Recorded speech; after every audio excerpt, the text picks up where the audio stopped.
하나님의 말씀은 우리 시편 65편 8절부터 13절 말씀까지 교독으로 읽겠습니다. 땅 끝에 사는 자가 주의 징조를 두려워하나이다. 주께서 아침 되는 것과 저녁 되는 것을 즐거워하게 하시며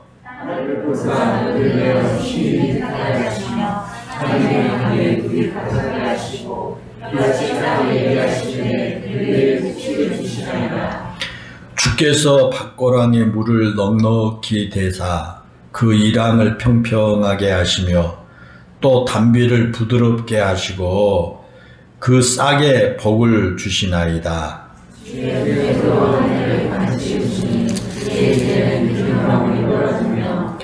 들의 초장에도 떨어지니 작은 산들이 기쁨으로 띠를 띄었나이다.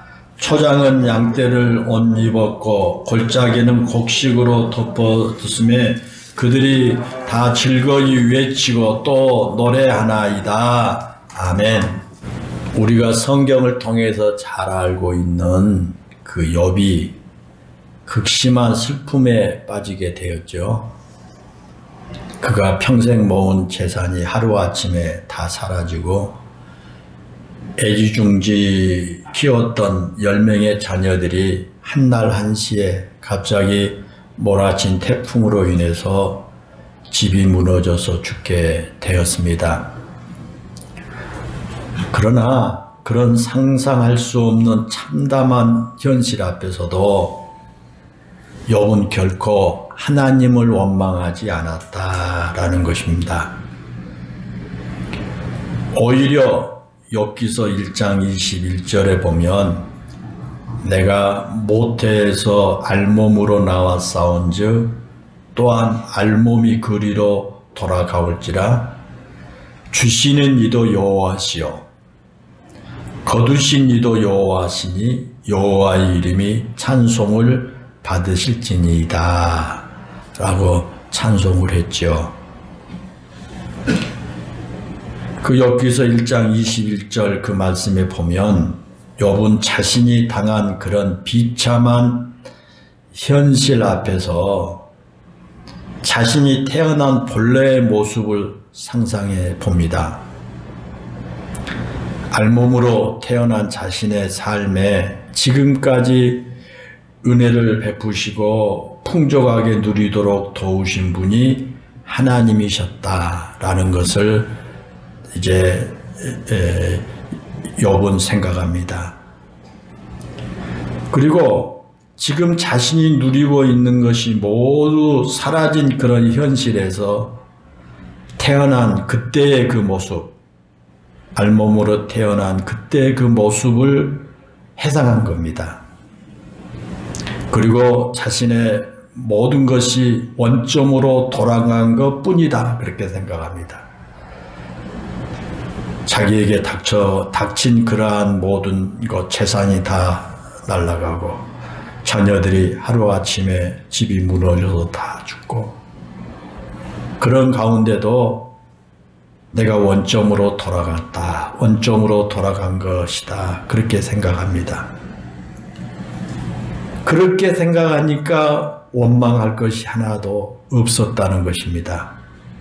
그렇게 생각하니까 불평할 이유도 없었다는 것입니다.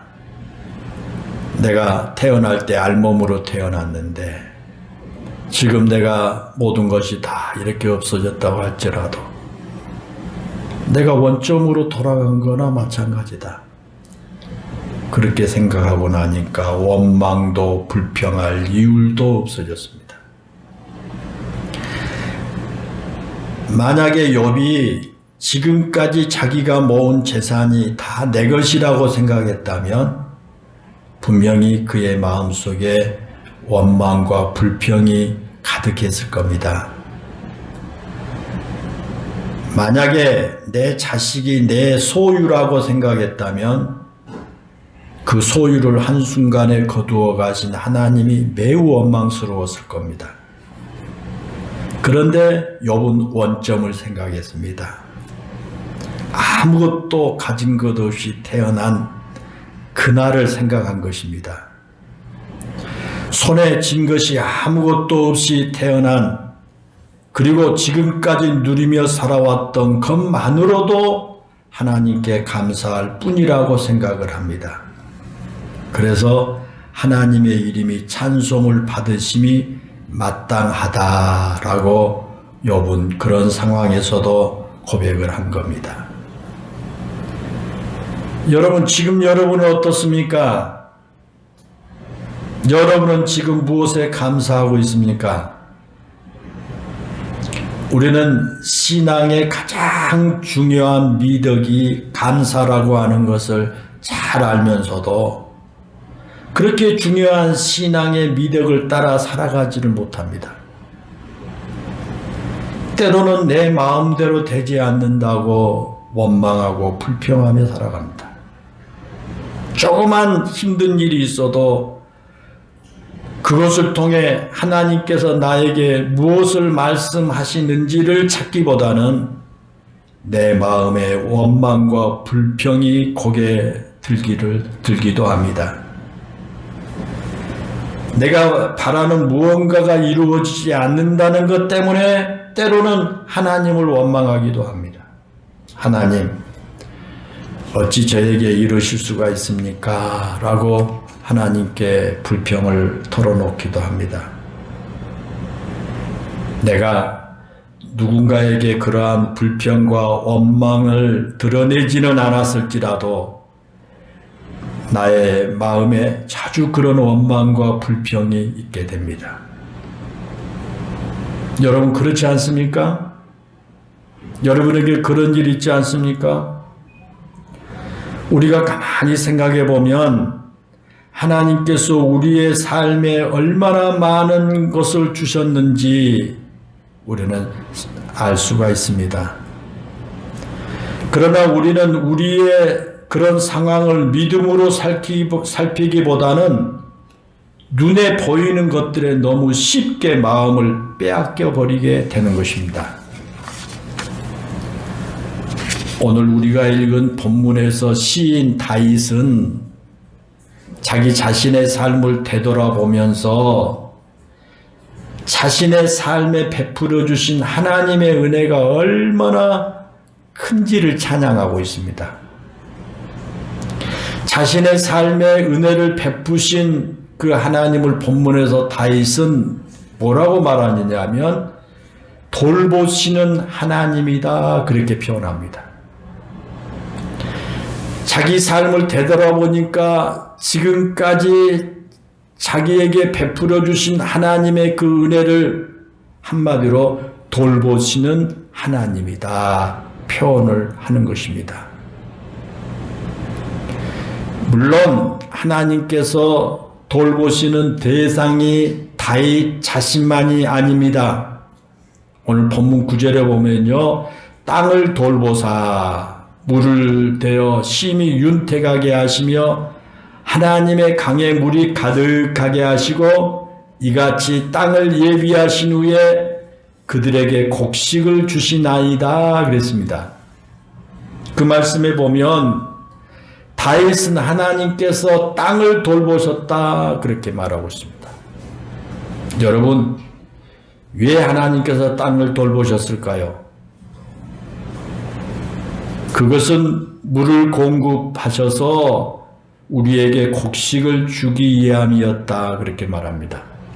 여기서 돌보신다라고 하는 말은 방문한다, 감찰한다라는 의미를 함께 가지고 있습니다.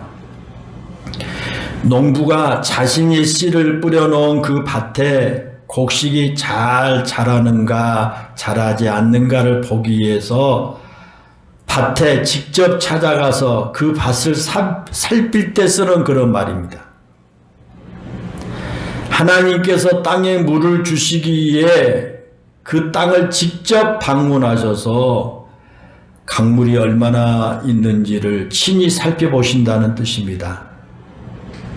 하나님의 백성들이 지금 있는 그 물로 충분히 농사를 지을 수 있는지 아니면 부족한지, 또 부족하다면 언제 어느 때 비를 내려서 밭고랑의 물을 넉넉하게 함으로써 그 땅을 기름지게 할 수 있는지를 알아보기 위해서 하나님께서 친히 자신의 백성의 땅을 방문하셨다라는 그런 뜻입니다. 여러분, 그렇습니다. 하나님께서 그렇게 돌보지 않으신다면 농부는 농사를 지을 수가 없을 겁니다. 사람이 땅에 씨를 뿌리지만 그 씨에서 싹이 나게 하시고 자라게 하시고 열매를 맺게 하시는 분이 하나님이 아닙니까? 하나님께서 이 땅에 적절한 때 이른 비와 늦은 비를 주시지 않는다면 인간이 아무리 노력해도 농사를 지을 수가 없을 것입니다. 아무리 우리 인간이 많은 물을 주고 거름을 주고 돌본다고 할지라도 하나님께서 돌보아 주시지 않는다면 우리는 풍성한 추수를 할 수가 없을 것입니다. 그래서 다윗은 이어서 주께서 밭고랑에 물을 넉넉히 대사 그 이랑을 평평하게 하시며 또 담비로 부드럽게 하시고 그 싹에 복을 주시나이다. 그렇게 노래합니다. 하나님께서 밭고랑과 밭이랑에 충분한 물을 공급하신 이유는 싹에 복을 주시기 위함이다라는 겁니다. 농부가 밭에 뿌린 싹에 복을 주셔서 그 싹이 잘 자라 열매를 맺게 하신 분이 하나님이십니다. 다시 말하면 하나님께서 싹에 복을 주시지 않는다면 그 싹은 열매를 맺을 수가 없다라는 것입니다. 아무리 좋은 씨앗을 농부가 남겨놓고 그 씨앗을 땅에다 뿌려놨다고 할지라도 하나님이 그 씨앗에 복을 안 주시면 그 싹이 자라나서 열매를 맺을 수 없다라는 그런 뜻입니다. 사람이 아무리 애를 쓴다고 할지라도 하나님께서 복 주시지 않는다면 그렇게 농사를 잘 지을 수가 없다라는 것입니다. 좋은 열매를 거둘 수 없다고 하는 그런 말씀입니다. 사랑하는 여러분, 그것이 어찌 농사 일만이겠습니까? 농사 일만 하나님이 돌보아 주셔야 되겠습니까? 하나님께서 우리의 삶을 돌아봐 주시지 않는다면 우리 역시 아무것도 할 수 없는 존재입니다. 하나님께서 밭고랑과 이랑에 물을 주셔서 싹을 복되게 하심으로 우리가 추수하여 곡식을 먹게 하신 것도 하나님의 돌보신 큰 은혜지만 그것만이 아닙니다. 우리도 그렇게 섬세하게 돌보시고 은혜를 주신 하나님의 은혜로 인해서 우리의 삶을 지금까지 유지해 오고 있다라는 것입니다. 그런데 하나님의 그 은혜를 알지 못한 사람들은 강에 물이 가득해서 그것으로 밭고랑과 이랑에 충분한 물을 공급하는 것을 대수롭지 않게 생각할 겁니다. 하나님의 은혜를 모르면 그거 대수롭지 않게 생각해요. 그것은 늘상 있는 일이고 자연이 주는 혜택이다 그렇게 생각합니다. 그런데 여러분, 믿음으로 우리의 삶을 바라본 우리 성도들은 그렇게 생각하지 않습니다. 우리 성도들은 우리의 삶에 일어나는 일상적인 모든 일까지도 하나님께서 섭리하시고 역사하신다는 사실을 잘 압니다. 마태복음 5장 45절에 보면 예수님께서 산상수훈에서 이렇게 말씀하지요. 하나님이 그 해를 악인과 선인에게 비추시며 비를 의로운 자와 불의한 자에게 내려주심이라 그렇게 말씀합니다.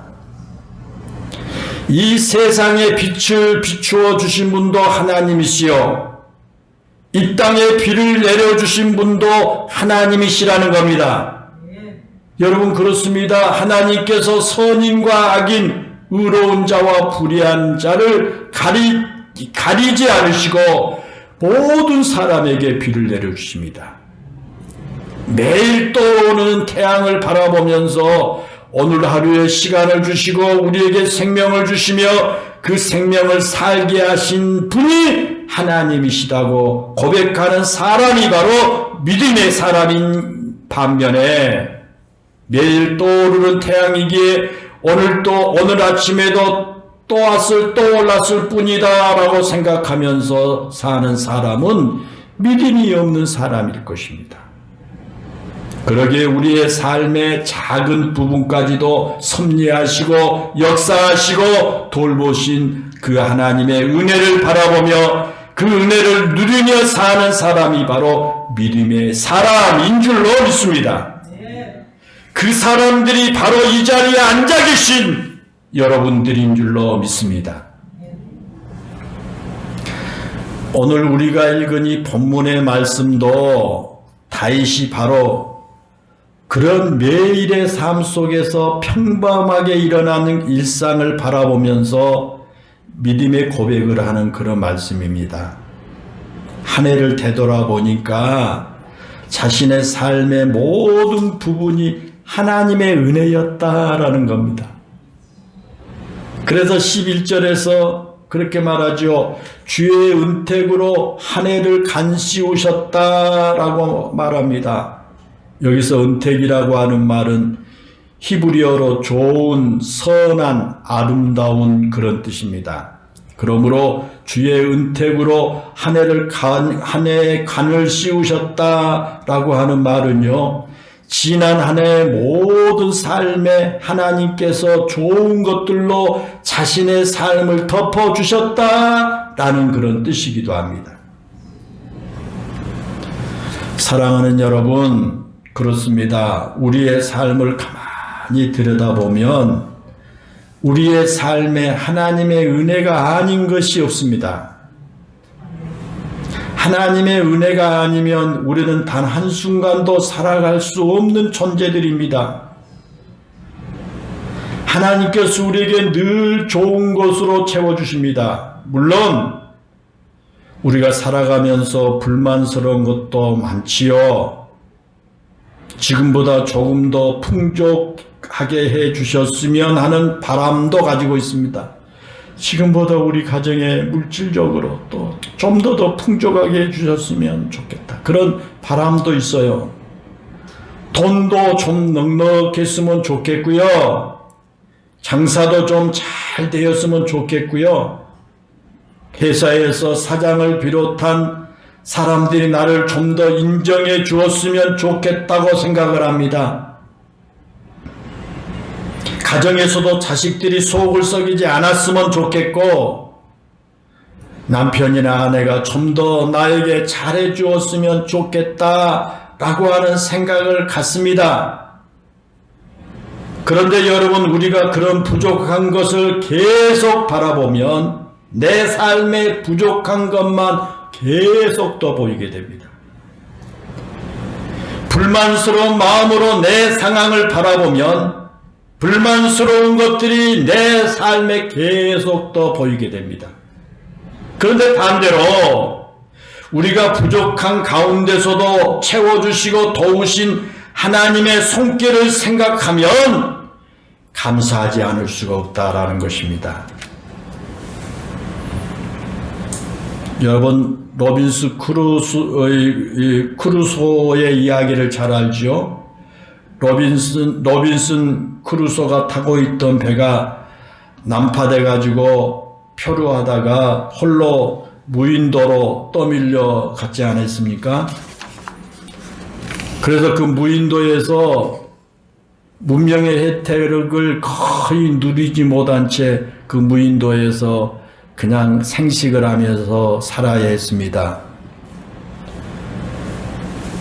그런데 그가 노트에다가 감사할 것, 그런 가운데도 감사할 것을 쭉 기록했는데 그 노트 그 한쪽에 감사할 일들이 수북하게 적혀져 있었다는 거예요. 문명의 혜택도 누리지 못하고 거기서 생식을 하면서 무인도에서 혼자 살았음에도 불구하고 감사할 것들 생각하면서 거기에 노트에다 적으니까 수두룩했다가는 거예요. 여러분 왜 그랬을까요? 그것은 불편스러운 상황의 반대편을 바라보고자 했기 때문입니다. 의도적으로 그럼에도 불구하고 좋은 점이 무엇인가를 찾으려고 있었기 때문이라는 겁니다. 사랑하는 여러분, 그렇습니다. 이 감사는 우리 인간의 마음에서 자연스럽게 흘러나온 게 아니에요. 내가 교회 가서 앉아 있으니까 내 마음의 원망과 불평이 사라지고 자연스럽게 내 마음의 감사가 나오는 게 아니에요. 물론 나에게 좋은 상황에 처해 있거나 좋은 일이 있을 때는 감사하는 마음이 나올 수가 있을 것입니다. 그러나 그것은 결코 오래가지를 못합니다. 그런 상황이 언제나 지속되는 것도 아니거니와 감사할 상황이 지속된다고 할지라도 우리 인간의 마음은 그런 상황에 금방 익숙해 버립니다. 처음에는 그게 너무 감사하고요. 너무 귀한 일이라고 생각했는데 우리 인간은 누구나가 그런 상황에 금방 익숙해 버려요. 그래서 그건 당연한 것처럼 생각하고 또 이 부족한 것을 떠오르게 되고 그래서 이 감사보다 원망하게 됩니다. 그렇게 되면 의당 감사해야 할 상황조차도 당연하게 여길 뿐만 아니라 감사할 마음이 무뎌지고 맙니다. 그래서 처음에는 막 감사하다고 생각하지만 곧 그 감사를 잃어버리게 된다라는 것입니다. 그리고 감사는 우리가 찾아야만 감사를 할 수가 있습니다. 내가 의도적으로 감사하려고 하는 마음가짐을 가져야만 감사할 수 있는 상황이 내 눈에 보이게 됩니다. 그래서 우리 성도들은 하나님의 은혜를 깊이 묵상할 때 하나님께 감사할 수가 있습니다. 여러분, 오늘 본문에서 다윗이 하나님께서 땅을 돌보셔서 농사를 지을 수 있는 물을 주신 것이 하나님의 은택이라고 하는 사실을 깨달은 것이 그냥 됐겠어요? 일반적으로 사람들은 비가 오는 것을 자연의 현상이라고 생각합니다. 오늘도 이렇게 비가 많이 옵니다. 이걸 자연의 현상으로 그냥 생각합니다. 그런데 이스라엘 백성들은 비가 오는 것을 철저하게 하나님의 은혜라고 생각을 한 것입니다.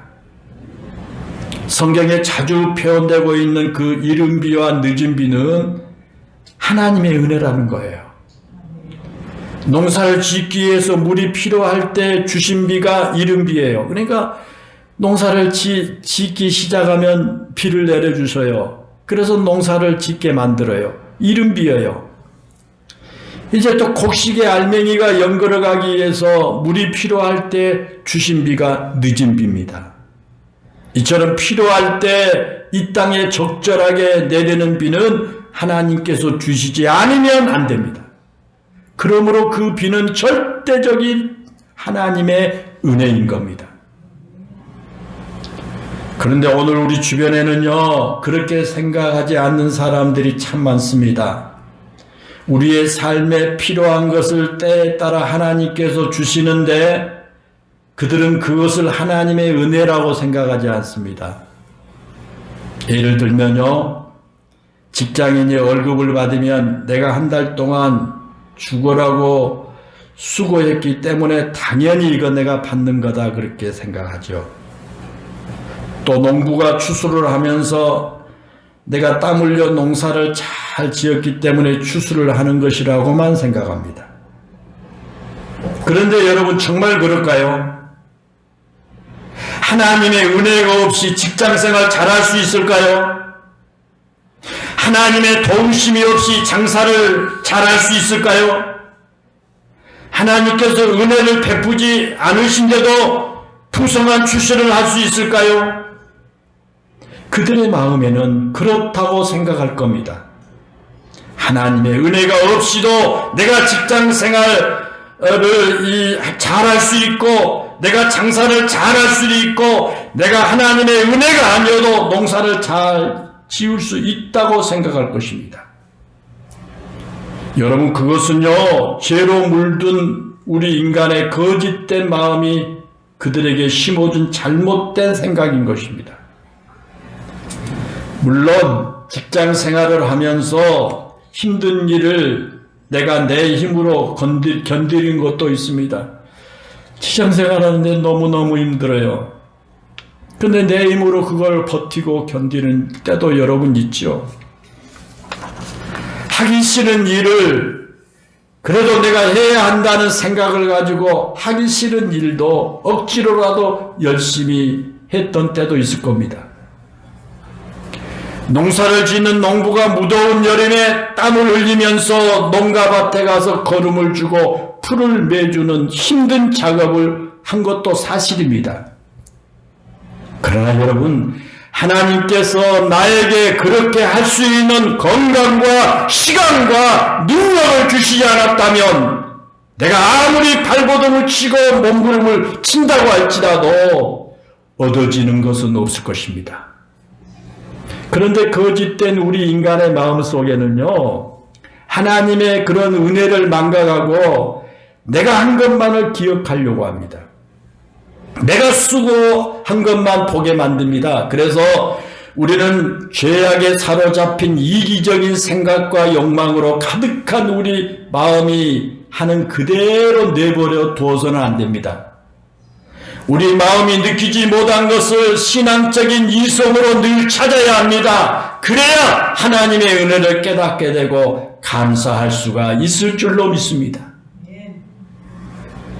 사랑하는 여러분, 이 감사는요, 결코 자연스럽게 생겨나는 그런 감정이 아닙니다. 내가 감사하는 그런 마음이요, 그냥 자연스럽게 생겨나는 감정이 아니에요. 늘 우리 자신을 믿음의 눈으로 살펴야 됩니다. 믿음의 눈으로, 믿음의 마음으로 깊이 묵상해야 합니다. 우리의 진실된 모습을 묵상하고 그런 우리의 모습을 긍휼히 여기시는 하나님의 마음과 손길을 묵상해야 합니다. 그래야만 우리 가운데 역사하신 하나님의 은혜와 도우심의 손길을 느낄 수가 있을 것입니다. 그리고 그렇게 우리의 삶에서 하나님의 은혜를 깨닫고 감사하는 사람에게는 마음의 풍요가 주어지게 됩니다. 감사를 깨닫고 감사하는 사람에게 하나님께서 더 풍성한 은혜를 베풀어 주시기 때문입니다. 우리가 수없이 많은 사례들을 통해서 우리에게 교훈하는 것 가운데 하나가 뭐야? 감사하는 사람에게 놀라운 하나님의 은총이 주어지게 된다는 겁니다. 여러분, 그것은 비단 신앙에만 관계되는 것이 아닙니다. 이 리더십 훈련과 직무 환경 개선 컨설팅을 제공하는 이 톰피 터스사의 그 CEO, 회장을 지낸 제임스 쿠제스라는 분은요, 그가 쓴 책 리더십 챌린지에서 이렇게 말합니다. 직원들이 퇴사하는 이유는 돈이나 조건 때문이 아니다. 자기가 자기 직원들을 보면서요, 왜 직원들이 퇴사를 하느냐? 상사에게 노고를 인정받지 못하기 때문에 떠나게 된다라는 거예요.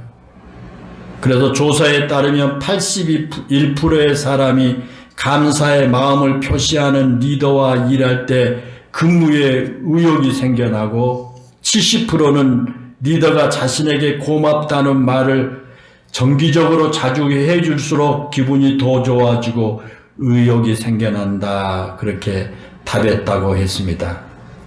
한말로 리더로 있는 사람들이 직원들에게 고맙다, 감사하다, 어려운데도 그렇게 열심히 일해줘서 고맙다, 감사하다는 말을 자주 할 때 직원들이요 더 열정을 가지고 의욕적으로 일을 하더라는 겁니다.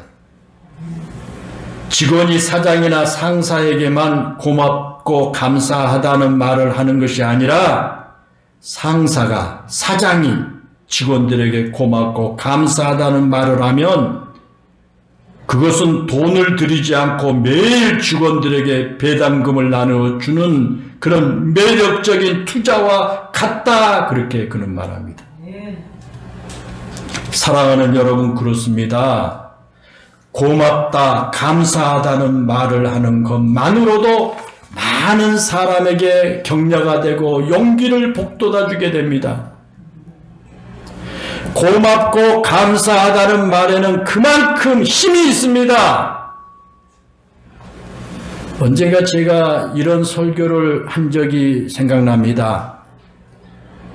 우리가 식당에 가서 음식을 먹을 때 맛있는 음식을 먹고 나면 계산을 하고 식당을 나올 때 꼭 감사하다는 말을 해보라고 했던 것이 기억납니다.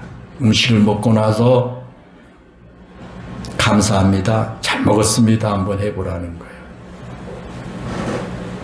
또 반찬이 맛있어서 반찬을 더 달라고 해서 반찬을 가져오면 반찬을 가져다 주는 직원에게 꼭 감사하다는 말을 해보라는 것입니다. 제가 안중에서 목회할 때요, 그 지역의 교인들이 그 아산만 한참 개발될 때 거기서 이 횟집들 많이 했어요. 그래서 손님 오면 그곳으로 모시고 가서 식사를 하는데 그 주인들이 한결같이 말하기를요, 가장 이 기분이 좋은 것은 그 차려놓은 모든 음식을 남기지 아니하고 맛있게 싹싹 먹을 때 그렇게 아주 좋을 수 없다는 거예요. 먹는 것 좀 남기고 그냥 맛없이 먹고 하게 되면 그렇게 아주 힘들다는 거예요. 그런데 손님들이 차려놓은 것을 그냥 맛있게 먹고요, 아이고 잘 먹었습니다, 감사합니다라고 할 때는 아무리 일이 많아도 피곤하지 않다는 거예요. 감사합니다, 고맙습니다, 잘 먹었습니다, 그 말이요 그렇게 힘이 있습니다. 어떤 교회 집사님이 식당에 가서 꼭 그렇게 감사합니다, 고맙습니다 먹고 나서 인사를 했답니다. 그러자 그 직원이 기분이 좋아가지고 맛있는 반찬을 갖다 더 많이 가져다 주더라는 겁니다. 사랑하는 여러분, 그렇습니다. 그런 마음을 하나님께도 가져보시기를 바랍니다. 매일 아침에 일어나면 하나님 또 새로운 이 하루 주셔서 감사합니다 라고 해보십시오. 또 여러분이 출근을 하면 하나님 일할 수 있는 일터를 이렇게 주셔서 감사합니다 라고 해보십시오. 또 사람을 만날 때 하나님 이렇게 좋은 사람 만나게 해주셔서 감사합니다 라고 해보십시오. 또 나의 기분을 나쁘게 하는 사람을 만나서는 나는 저 사람처럼 다른 사람을 기분 나쁘게 하는 사람이 되지 않아야겠다는 그런 것을 깨닫게 하시니 감사합니다라고 해보십시오. 또 여러분 식사를 하고 나서 밥을 맛있게 먹을 수 있도록 나에게 입맛을 주시니 감사합니다라고 해보시기 바랍니다.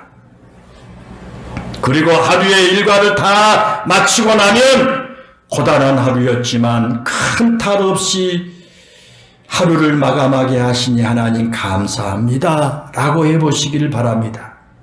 그렇게 여러분 감사하며 사시기를 바랍니다. 그런데 감사는 결코 그냥 생겨나는 것이 아닙니다.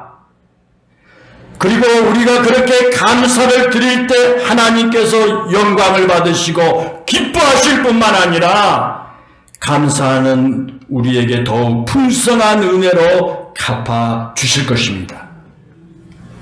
그래서 독일의 신학자고 설교자였던 그 유명한 보네퍼, 우리 목회자들은 보네퍼를 모르는 사람이 있지. 보네퍼는요, 인간은 감사를 통해 부자가 된다 그렇게 말했어요. 인간은 감사를 통해 부자가 된다. 사랑하는 성도 여러분, 부자가 되고 싶으십니까? 우리를 돌보아 주신 하나님께 감사하며 사시기를 바랍니다. 마음의 부자가 되고 싶으십니까? 여러분 마음에 감사의 마음이 가득하도록 하시기를 바랍니다. 신앙과 영혼의 부자가 되고 싶으십니까? 늘 하나님께 감사하며 사시기를 바랍니다. 감사하는 사람이 부유한 사람이요, 감사하는 사람은 부유하게 될 것입니다.